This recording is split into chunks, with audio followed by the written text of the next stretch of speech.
Hey, folks, Zach Osterman here, IU Insider Indianapolis Star. Just mind your banners for Thursday, November 6th, 2025. He is Mike Niziolek. I'm Zach Osterman. The weekly Mind Your Banners got moved around a little bit this week, primarily because of the basketball opener on Wednesday. We wanted to sort of digest that. We didn't do a post-game show after that. We won't do one just like last year. We probably won't do one for every single basketball game, but we will obviously want to talk about that today, and so I think we'll probably get to that more toward the end of the show. But Mike, you look bright-eyed and bushy-tailed. I'm tired. I'm very tired. It's a busy time. It's a busy time, and it's a busy time because it's time to talk about playoff rankings. That's the point in the season that we're at. How's that for an industry segue? Indiana debuts at number 2 in the first. The CFP selection committee's first playoff rankings. Listen, these things don't mean much right now. Like, I mean, I think we all can recognize at this point that this is just done for ratings and clicks and whatever. And hey, we're happy to have them. If we were being a little bit more sort of fair-minded about it, I think probably what would make the most sense was for the committee to release rankings either this week or next week, and then not release them again until the end of the season. But we're going to do this ad nauseum. I kind of had my say, at least very briefly, on Tuesday night with just kind of a quick reaction pod. You weren't able to join because you were at the women's game. I wasn't able to join. I was asked not to join. You're like, I'm doing this right now without you. I didn't ask you not to join. I just wanted no. Hold on, no. Okay, let's be really fair about this. I wanted to get to work, and you were at the women's game. I didn't say I'm not going to include you. I said I'm sorry, but I'm not going to delay the podcast. I'm sorry, I'm not going to include you, so you can get on the podcast. It's okay for us to cover separate ground together. There's 2 of us. That's what the advantage is. I could have called in if I knew you were doing it. I don't think you would have. I think you would have said, I'm on press row. Please leave me alone. But I'm just curious, like, basically for your thoughts. You know, I mean, just Indiana at number 2. You know, we see where maybe some of Indiana's past opponents have landed. Illinois is not there. Iowa's at 20. Oregon's at 9. Of course, Ohio State is at 1. Just like, what were your first blush kind of reactions? Yeah, well, in this case, I don't think it's that the ratings don't. Or I mean, the rankings don't matter, like existentially, like you're talking about. They don't in this specific case. They don't matter because Ohio State and Indiana are on track to play each other. So whatever the rankings end up being, it really doesn't matter until after the Big Ten title game, unless either get tripped up here. But they're on a collision course, so it's all going to get decided on the field, and that's not always the case. And so, but with 1 and 2. I mean, really, what are we talking about, right? I mean, you could split hairs. You could say Indiana deserved. I think Indiana probably had a good argument in the room. I think I read on the conference call that they said Indiana had a strong case, that there was probably a healthy debate about ranking Indiana above Ohio State, because I think when you kind of look at the important metrics that they kind of that matter, the strength of schedule, and they have proprietary strength of schedule metrics. So, like, I'm not sure where Ohio State and Indiana, like, what the difference was. But I'm sure Indiana answered all the concerns, you know, the committee had about the resume last year that was so low, you know, ranked so low. So Indiana probably had a good argument that they didn't win. It doesn't bother me. And I think part of that is that these teams are going to probably play each other. And if they don't, then it wouldn't have mattered anyway, because one of them's wasn't supposed to be there, right? Like if they get tripped up in the next 4 weeks. Matt Rhodes, who's Baylor's AD, and he's the selection committee chair this year. That was the first question he got, and it was funny because it was framed to him. I think it was our friend Joey Kaufman over at the Columbus Dispatch. So this wasn't like, you know, somebody from Texags getting on and being like, "Why is A&M not number 1?" or you know, Indiana, whatever. But it was very much framed as Ohio State, Indiana, and A&M. And his full answer is, "Good evening. I certainly appreciate the question. There was robust discussion about 1 through 3, all of them undefeated." And then he doesn't mention Texas A&M again. Well, yeah, but I think that's a sign that's about as. In fact, he never actually says the words Texas A&M in the answer. It's very clearly Ohio State and Indiana. And I think the telling thing that he says is both offenses ranked in the top 5. He talks about their quality wins. He said, so it was certainly close, but when we looked at film and we're blessed to have committee members and coaches that do a lot of film work, we just felt like Ohio State had a slight edge when we think about offensive line play and then a slight edge defensively. That was really the outcome. He also mentioned them having what he called explosive players. I thought the more telling bit was when somebody asked about Notre Dame, and he basically just said, we think Notre Dame looks good, because that was probably the most maybe only really controversial sort of decision was Notre Dame at 10 with Miami at 18. Of course, Miami beat Notre Dame earlier in the season. I think we can tell that their seasons are kind of on different trajectories now, but I don't think it's an unfair question to say we have a data point of comparing these two specific teams. And he basically just said, we just think Notre Dame looks good. Well, because to your point about that, the head-to-head matchups do matter, because I encourage people to kind of read some of what I wrote about. Yes, HeraldTimesOnline.com. College football playoff. I did a mock selection in September, but one thing that to note about strength of schedule and head-to-head comparisons is that the way they frame it, or the way Rich Clark frames it, and kind of the guidelines, is that your strength of schedule is more than just a number. It's all a story, right? So, like, even though there's a head-to-head matchup, say, early in the season, if a team looks terrible later, that's going to, usually weigh heavier on the committee's mind, and so with Notre Dame sort of trending up, Miami trending down, that's probably why that happens. But, it's not as relevant to Indiana and Ohio State because both look so good. And Indiana's sort of margin of victory is sort of capped at 24. They don't get more credit than that and all these things, but it's maxed out.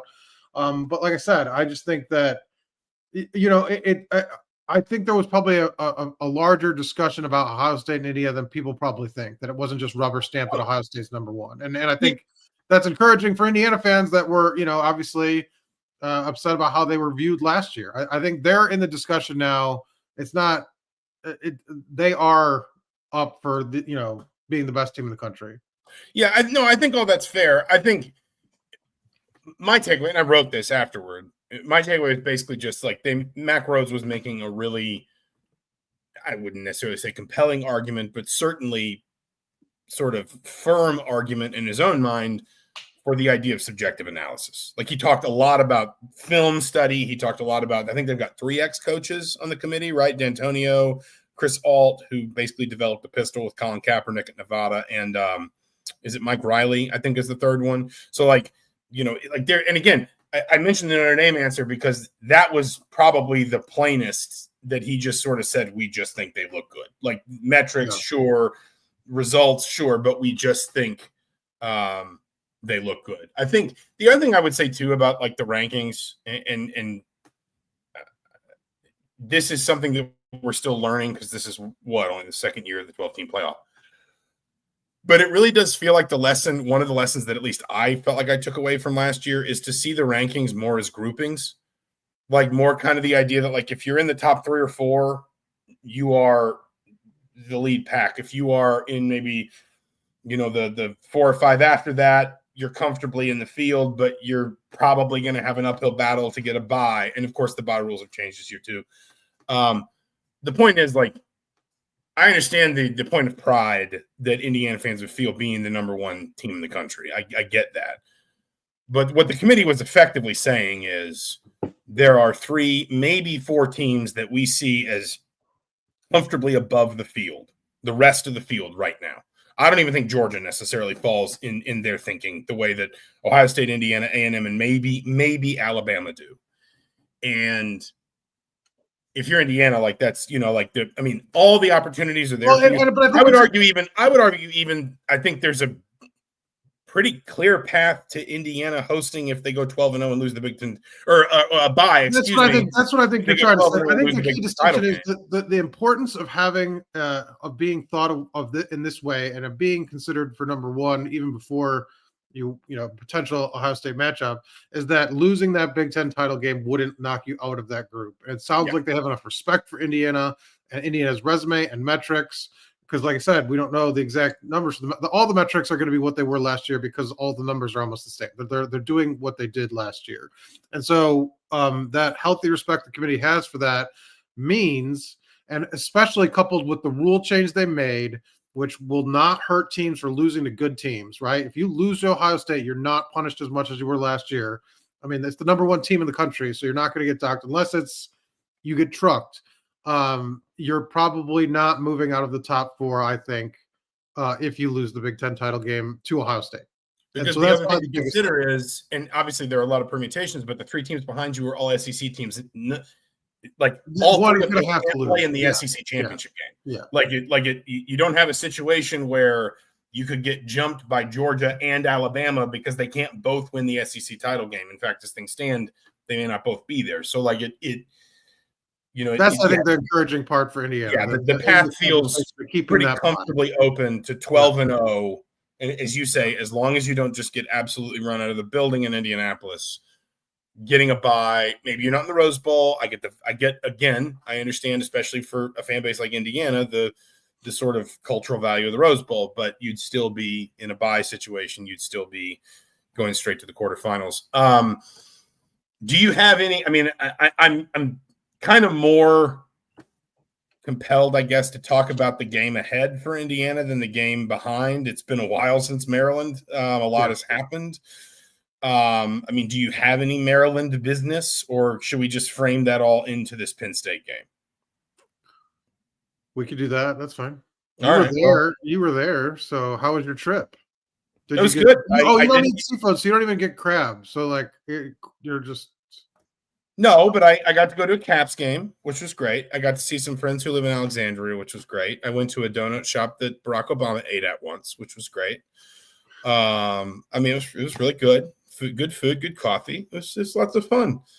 The landing on Friday, there was some wind. It was a little bit rocky coming down. This is, by the way, like this is about as like nerdy meta as sports writers get when they start talking about their travel to people. It's like I was asking about the game, and I just like how you were doing. But but you mentioned crab. You mentioned eating crab. That was clearly not a question about the game. That was. Did you get crab at the game? They had Qdoba at the game. Can you imagine if they had crab? Hey, Qdoba? Boston College serves clam chowder at the game. Yeah, but is it Qdoba clam chowder?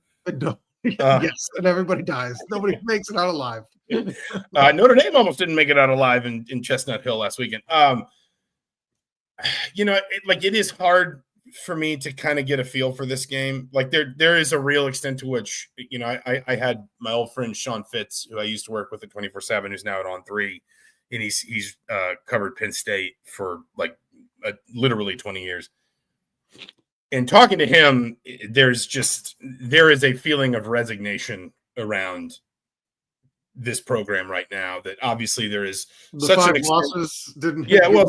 a focus on what's next. But he said even like among sort of like the optimistic sort of group, there is almost more of a let's just get because this is like think about the sequence of this. It's at Iowa, at Ohio State, Indiana.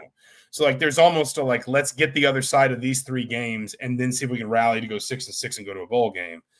But I mean you look at Penn State and listen, they're a helmet school.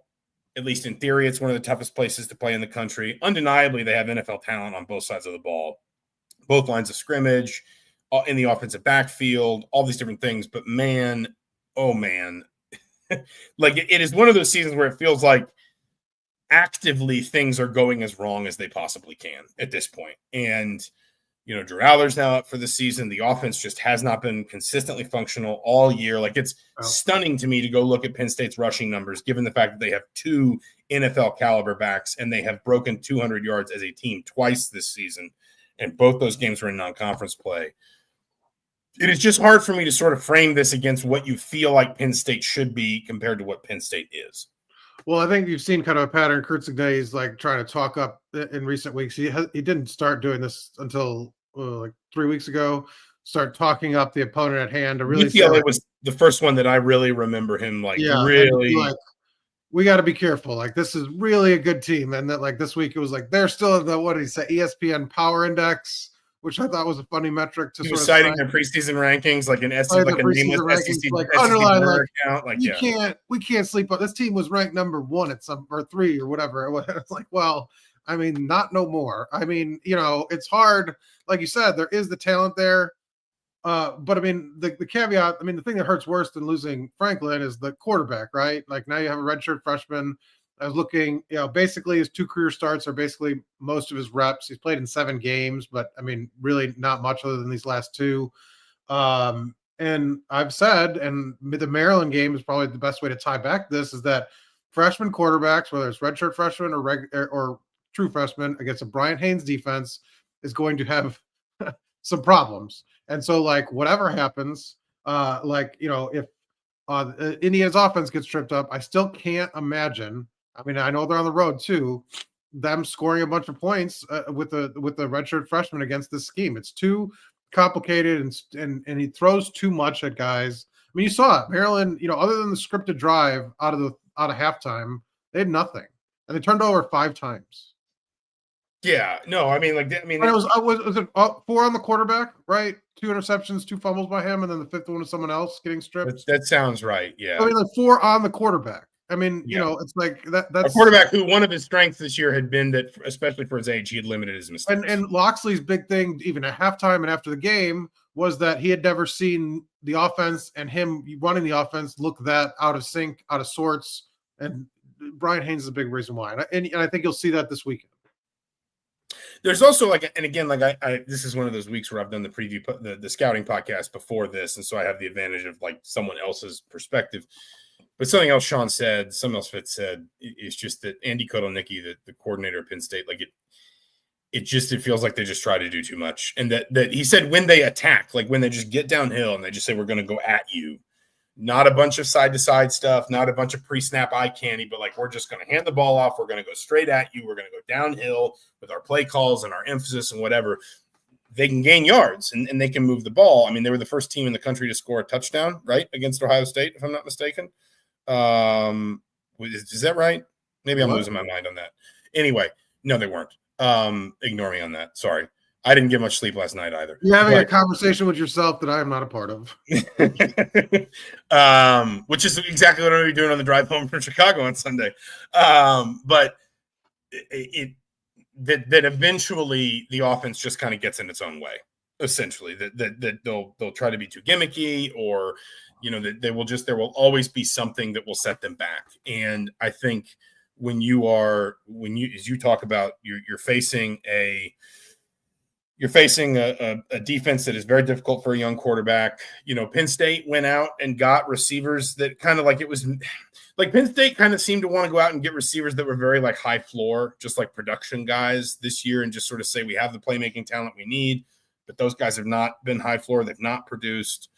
I think the only area where this matchup really gives me pause is just the lines of scrimmage and the idea that Penn State probably still has NFL caliber offensive linemen, and probably, although they have not performed up to standard at all this year, they have something like, I think, 8 tackles for loss in the last 3 games, and I don't think they have a sack in either of the last. Yeah. I don't think they have a sack in either of the last 2 games. That is still NFL talent, and this is individual motivation doesn't tend to beat team sort of structure. But this is the last chance, probably, for those guys to play in front of a lot of NFL. Like, this is going to be the most sort of NFL watched game left on the schedule for Penn State, probably. Oh, Penn State. I was like, Indiana. No, not for Indiana. But my point is, anybody who's either trying to make their case for the portal or make their case for the pros, like, this is the last good stage you're going to get for that this season. Again, an individual's like personal motivations don't tend to override a team's performance. But that's the one area where I look at and I just sort of say, Penn State's probably still at an athletic and skill level at the lines of scrimmage that Indiana has not seen, at least since Oregon. And that's kind of the one area of the matchup that I am still just a little bit skeptical of. Or not skeptical of, but like I want to see how it plays out. Skeptical is the wrong word. Yeah, I mean, I think that's why you've seen kind of Penn State not get blown out in these games, that their talent is just – they have a higher level of talent than most teams in the Big Ten. And so, like, there is some – that hasn't gone away. I mean, obviously the quarterback situation, I think, changes the complexion of that roster. But so that's there. And, I'm interested to see how the environment's a noon game, though. I think a night game would have been rough. I mean, you've seen kind of Indiana handle these environments, and I think there is going to be something to, I think Indiana players are aware that they've never won there, and that matters. And so I think they're going to be kind of focused on finishing that. And, I think they've enjoyed making history kind of every step of the way. And so I think that'll help sort of, you talk about getting them in focus. Trying to sell them after losing 5 games, I think, is less of a convincing argument than, hey, you could do something that's never been done in program history. Because I do think it's hard to say when you look at Penn State's sort of recent track record to be like the convinced players that this team is on the upswing or is going to be good. Yeah, Alex Graham says here, he says Jim Knowles knew exactly what he wanted to do against Cignetti and Shanahan last year in Columbus, and he can't imagine Penn State is less talented up front than Ohio State was. I think Penn State probably is less talented than Ohio State was last year in the front six. But again, referring back to my conversation with Fitz, he said something really interesting about Knowles. He said the players have not really met the scheme, and the scheme has not really met the players. That like no one doubts that Jim Knowles is a really smart coach, but that he's not found. And there have been some injuries, like their green dot linebacker is out for the year, if I'm not mistaken. They had to plug a walk-on in eventually behind him. But there have also just been some players that just have not performed, frankly, up to preseason expectations. And there's been a feeling that essentially Knowles has just not found a place to get the, sort of the talent he has to match what he's trying to do scheme-wise. Any concern about injuries for Indiana? Yeah, I did a really bad job of asking this question to Curt Cignetti on. No, because he got it. Like he just wasn't going to answer it. Well, but go read the transcript. Like anytime there's like multiple hyphens in your question in a transcript where the transcriber had to stop because you just changed thoughts mid-question, it's not a good sign. You didn't ask the worst question that was asked at the press conference, but you did it. He did get the point, and he said as much. He's like, I know what you're asking. I'm still not going to answer it, which was kind of my favorite thing. So it didn't matter. Like your point was across. And basically you were saying, how do you balance the short-term injury concerns versus your long-term concerns? Because you're going to go to the because the postseason isn't going one-off anymore. Yeah. Like it's your postseason is like a month-long thing, and it could be multiple games. You could get a bye, you could not. So, like for example, a player like Elijah Surratt, who is potentially, and I guess to give people an update on the injuries we're aware of, Cignetti sounded very encouraged about the idea of seeing Aiden Fisher, who warmed up at Maryland but didn't play.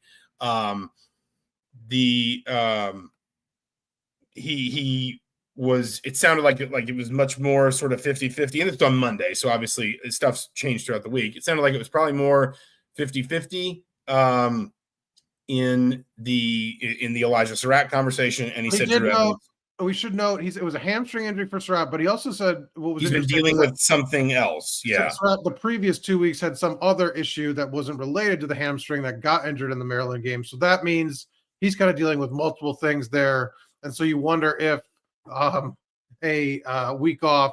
And I mean, look, and if you get through Wisconsin, you have the bye as well. So I mean, you could exactly. I mean, it's like a hamstring. It's just one of those things where not to like pick at anybody's pain here, but think about Tyrese Halliburton, like those kinds of like strains of like the muscles in your legs. All it takes is pushing it too far once, and it snaps, and then maybe your season's over, or at very least.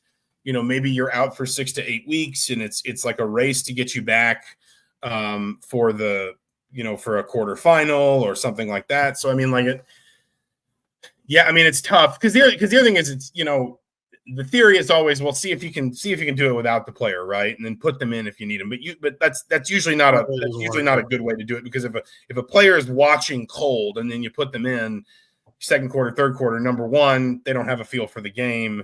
Number two, frankly, it probably shows a little bit of desperation to your team too. And Evans will be out.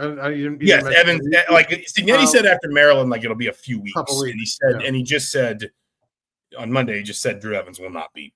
And has not said what it is. And the other thing he did say, because Caden Turner was also injured in that game, he said they didn't have anything serious. He didn't mention anybody else by name, but said they escaped anything serious in the game at Maryland. So. He didn't mention Turner by name. And Turner was used in those 3 linebacker packages. They weren't afraid to sort of go to the 4-3 without Fisher.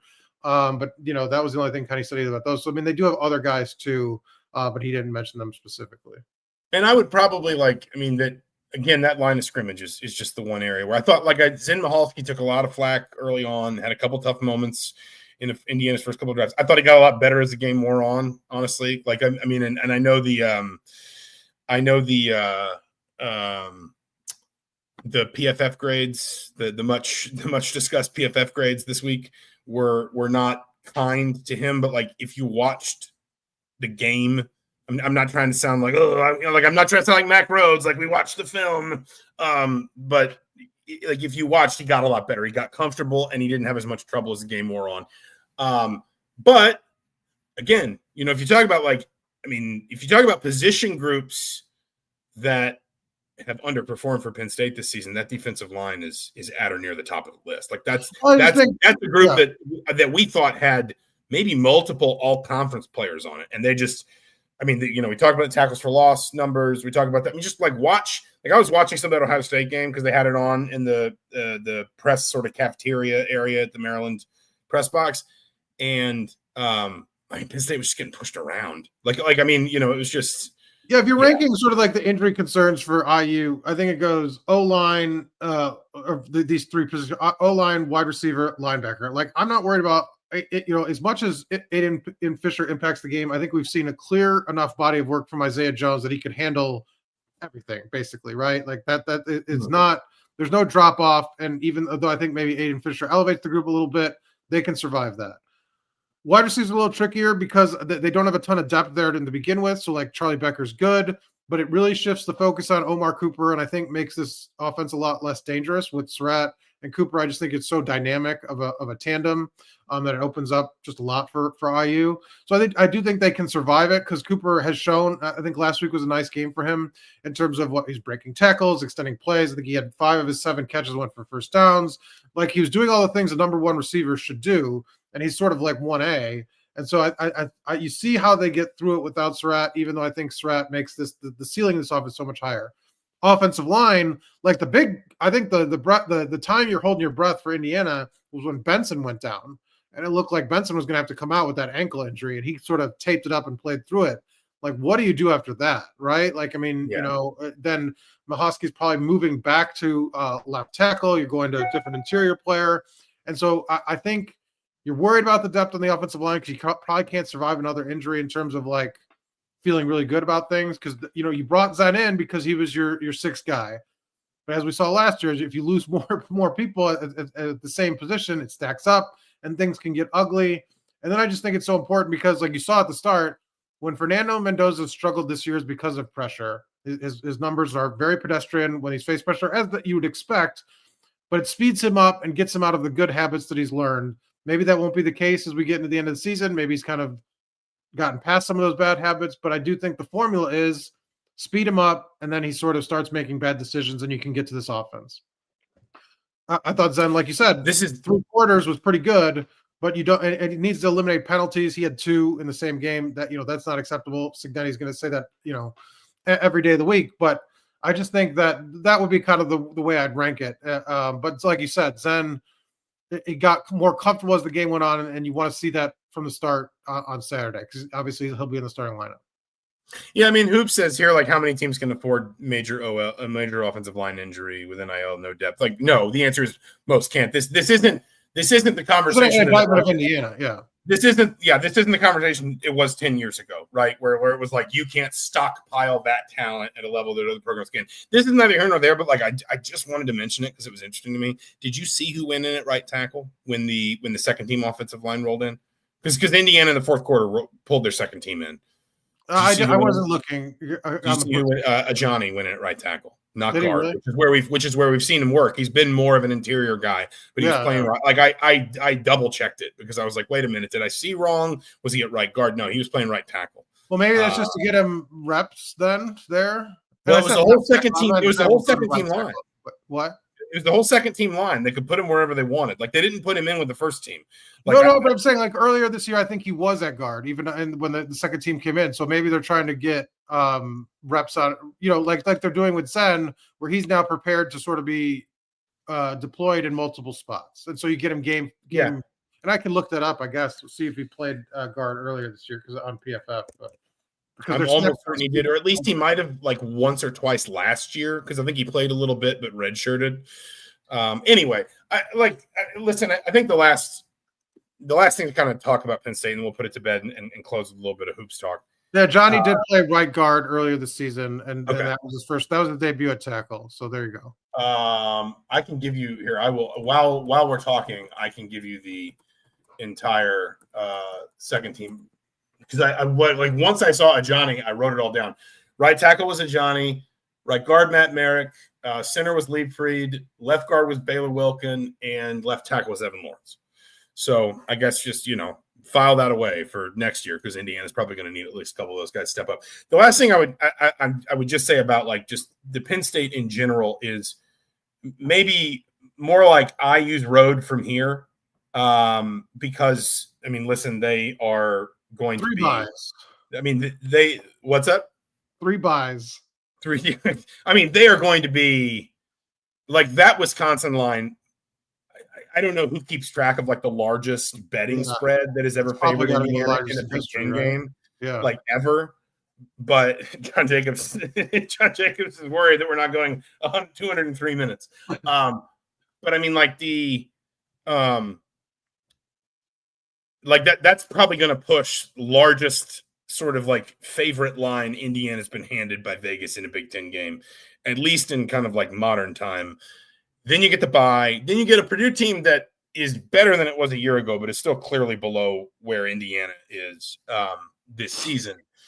I mean, the other thing that sort of gives you some pause about this weekend, I understand Curt Cignetti is going to be like, the old Vince Dooley, Bear Bryant, like, these are the best players we've ever seen. I don't care that they're 1-8. Their punter's the best punter we've ever seen. Curt Cignetti just invented short snapper. I mean, like, no offense. He's like, they got a great short snapper, long snapper. Like, I've watched a lot of football. I'm sorry. That's not a phrase that I just don't know. Short snapper. You don't know ball, apparently. You don't know apparently ball. Not. I don't know if that's like field goal or if that's just the center. But short snapper. Is that just like the regular? Is it his name for center? He's reinvented the name for center. They've got a really good tall offensive lineman at one end of the line. If only we had a position for that. But like this also feels kind of like the weekend that Indiana. I mean, because if Indiana gets to 10 wins, Indiana's probably in the playoff, kind of no matter what happens, even if like just the wheels fly off in all directions. And then the other thing is, like, it does just feel like the last hurdle, right? Like the Wisconsin and Purdue are games that just all the evidence of our eyes and of this season tell us Indiana's not going to lose. Maybe though they won't look good, or maybe, somebody said to you, rest some starters against Purdue.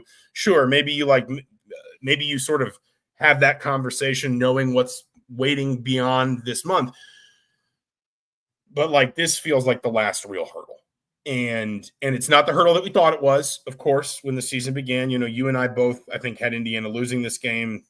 The world was a very different place then. But, I mean, this does just feel like meaningfully the last serious test Indiana gets before Indianapolis of anything other than health. Yeah, I mean, obviously. Yeah. I mean, Brian says you can mix the Wisconsin and Purdue rosters together and this still good. Probably not. It's fair, right? Probably not.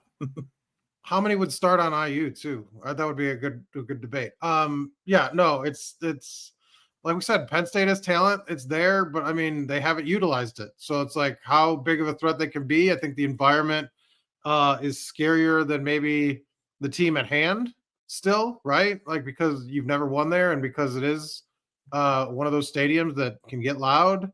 But I mean, even then, like, how many? I mean, like, I know how this sounds, but what if there's only 75,000 people there and they're all spread out and the students leave at half? Right, and that's the other thing. We don't know. Is it going to be like that? Like I said, it would have been a night. Like you just don't know. I mean, the fan base is obviously going to be checked out. They've already made the coaching change. What do you? And the quarterback's not there. Like, what are you going there? It's will. And you said what? There were good 10,000 plus Maryland fans. I would say about maybe. I mean, it's hard to tell because Maryland Stadium. Your math is insane. Yeah, you're but like, I mean, it was certainly at least a few thousand. Like they were filling up most of like 1/3 of the lower bowl by the end of the game. And so does IU. Do IU fans take advantage because this is a moment that they haven't seen? And so like I don't think you'll get as many IU fans here. You got to remember that like DC is a train ride from New York and Philly, and there are a ton of IU alums in New York, New Jersey, Philly, and DC, frankly, for that matter. And unlike State College, hotels aren't a problem in the DC, College Park, Baltimore area. So like you can just kind of jump down. But I mean, like Hoop says here, he says the get-in price for and I'm trusting that Hoop is telling us the truth and not just making it up, but the get-in price is $31 against the number 2 team in the country. That is a pronounced lack of enthusiasm at a place like Penn State. And I mean, I actually said this to Sean when we were just talking kind of after the fact, and I wrote about this, so it's not like I'm not like breaking some ground I didn't talk about years ago. When Indiana had that 2021 season where they got guys to maybe pass up on the NFL for a year, and they had this really concerted effort, like the whole staff came back and the roster came back as much as it could and all this. And then they lose the Iowa game, and then they're winning against Cincinnati, sort of a la Penn State with the Oregon game in overtime, and the Michael McFadden targeting, that game gets away from them, they lose it, and they never really get that season back on track. And people around the program kind of admitted later that there was just not a real ability to like rally, to sort of say like we're going to retreat to the Alamo and rally to go 6-6. Once it became clear that this offseason that had been sort of built on an obsession over doing something historic was going to give way to a season that was not going to be historic. Once it was like the thing we came back to do is no longer possible, there was not this sort of, hey, let's pull together and for pride of the program, blah, blah, blah, we will win this thing and we will walk out 6-6 and we'll win our bowl game and whatever. It was just like, no, this isn't what we came back to do. There's no real, there's no blood flowing to it anymore. And it does feel a little bit like that's kind of where we're at with Penn State right now. But I do genuinely think, I guess, do you have a prediction before we wrap the Penn State talk? Do you have a prediction? I did. I'd have to pull it up. I actually haven't. I need to redo mine because obviously, I mean, again, things have changed. I have not redone mine yet. So you get to steer the ship on this. Yeah, but now I have to log in. It's on the. I know it's going to take me a second. You don't have a prediction. You can't share yours. Like what's your? I think Penn State. I feel like the complexion is similar to the Ohio State game last weekend. It's close. Maybe it's a tie game at halftime. And then Indiana like 35-14, 35-17, something along those lines. 35-14 was my prediction. So okay, like 30, just like in that, like a 3, basically like a 2-3 score Indiana win. By the end, that what happens to Penn State on Saturday is what happened to Penn State against Ohio State, which is that at a certain point the offense ran out of ideas that could move the ball and could genuinely the good team wins out in the end and wears the other team down and it puts it on a little bit. Yeah. Really quickly on the start of the Darian DeVries era. I mean, listen, there was never any doubt who was going to win that game. I think, I don't think we learned anything really new about Indiana. I do think though, there was just a feeling in that building, like people were like, this is fun to watch again. And basketball, like, I mean, this sounds a little bit sanctimonious, forgive me, but basketball is meant to be an aesthetically pleasing sport. It doesn't stop and start. It's not about, the total execution of like 22 people all at once, or the sort of like frozen in time moments of baseball or the frenetic energy of hockey. Like basketball is meant to flow. It is meant to entertain. And quite frankly, Indiana has not played basketball that has done either of those things a lot in the last few years. And like, I think it's fine. I saw a number of people, and this was kind of why I wrote what I wrote last night. I saw a number of people who just seem to like almost like exhale and just sort of think like this is just fun to watch. And like for one night, that's fine. Eventually it's got to be something bigger than that, but for one night, that is fine. That was palpable in the stadium, like when they did was it Conaway set up Reed for the alley off the backboard dunk? Yeah. It was like there was a sense of like, oh, we haven't seen anything like this in a long time, or we haven't been able to sort of enjoy the product on the court, in a long time. I mean, you saw all the assists, the defensive intensity, and was just on kind of both sides of the ball. The team was sort of playing to the fans and feeding off the energy, and you just really hadn't seen that sort of relationship. I mean, it since I've been here, really. And you obviously have a lot more history, and can speak to how long it's been, but like you just didn't get the sense that any of these fans coming to these games were having a lot of fun in recent years. And so I think that's just where you want to start. Because like you said, I mean, they were completely Alabama A&M was completely overmatched. Like just, right. I mean, call it what it is, right? Like this was going to be, I guess, was the most lopsided win for a debuting coach, but like, it was going to be. I mean, the only reason it was only 47 points was because Indiana, and I think we're going to see this again at times in the non-conference, was that Indiana was clearly managing itself by the end of the game. The guys weren't maybe. Well, then Darian DeVries said basically when I asked him kind of about the second half defensively, he's like, "Well, we needed to execute better, but we're also just trying a bunch of stuff." Yeah, yeah. And I thought Alabama's. I noticed Alabama A&M ended the game on a 6-0 run. And it's like, well, yeah, because Indiana just that was the walk-ons, and I think that walk-ons, freshmen, and again, anybody who's part of the rotation, by the time you're up 40, 50 points, is thinking it's a lot more important for me to save my legs here, given the injury issues we have elsewhere, than it is to go run this up and make some statement and get to 105 or 110 or whatever. I also thought the ball movement was the thing that jumped out the most to me, and that is something that that can be independent of the opponent. And I think there was one possession that was making the rounds on Twitter today. It was the one Devil D says, I think we lost to Indiana State by over 30. You lost by 21. I showed Mike that box score last night. A lovely trip down memory lane. Brenton Scott just hit, I think, 8 3-pointers that night. And then when Indiana lost to Fort Wayne a few weeks later, his twin brother Bryson Scott put it on Indiana. So the Scott twins were not kind to IU that season. The one that was most pronounced, and it's always funny when these possessions don't wind up yielding a basket, but it's Lamar Wilkerson catches the ball in the corner. He shot fakes his man into the air. He drives the baseline. Then he kicks it out to the opposite corner. Then the ball works its way all the way back around to Wilkerson, who has gone retreated back out behind the 3-point line for a wide open 3. And it doesn't go in, but it was a little bit like the Oladipo missed dunk against Michigan, where it was more the moment that Indiana fans were soaking in that really mattered. And again, ball movement is something that is independent of opponent, frankly. Like ball movement is that's an emphasis or it's not. And frankly, at times, I think it's fair to say, for a variety of reasons that we don't really need to relitigate, Mike Woodson's teams chewed the ball too much, and that point guards dribbled it too much. It would go inside, it would just kind of stick in there. It wouldn't come back out quickly enough, wouldn't come back out often enough.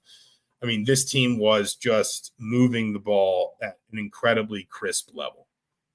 Yeah, well, I think and DeVries has talked about how this team's maybe ahead of where he thought they'd be. Like his offense has been, he wants to get the ball up the court and get the shot in the first 10 seconds of the shot clock and pass the ball, move the ball 12 seconds. And he's like, they're there already.